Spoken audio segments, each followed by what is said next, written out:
ರಾಜ್ಯ ಸರ್ಕಾರ ಎಷ್ಟ ಮಂಡ ಹಚ್ಚಾರ ರಾಜ್ಯ ರೈತ ಸಂಘ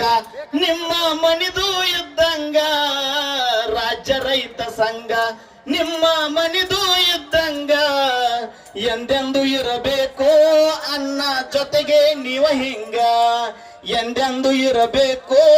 ಅಣ್ಣ ಅವರ ಜೊತೆಗೆ ಹಿಂಗ ಚುನಪ್ಪ ಪೂಜಾರಿ ರೈತರ ಪರವಾಗಿ ನಿಂತಾರಿ ಶಶಿಕಾಂತ ಗುರೂಜಿ ಟೊಂಕ ಕಟ್ಟಿ ನಿಂತಾರಿ ನಾವೆಲ್ಲ ಸೇರಿ ಅವರಿಗೆ ಹಾಕೋಣ ಜೈ ಜೈಕಾರ ನಾವೆಲ್ಲ ಸೇರಿ ಅವರಿಗೆ ಹಾಕೋಣ ಜೈ ಜೈಕಾರ ಚುನಪ್ಪ ಪೂಜಾರಿ ಅವರಿಗೆ ಶಶಿಕಾಂತ್ ಗುರೂಜಿ ಅವರಿಗೆ ಧನ್ಯವಾದಗಳು. ಕರ್ನಾಟಕಕ್ಕೆ ಅನ್ನ ನೀಡುವ ರಾಜ್ಯ ರೈತ ಸಂಘಕ್ಕೆ ಅನ್ನದಾತರಿಗೆ ನನ್ನ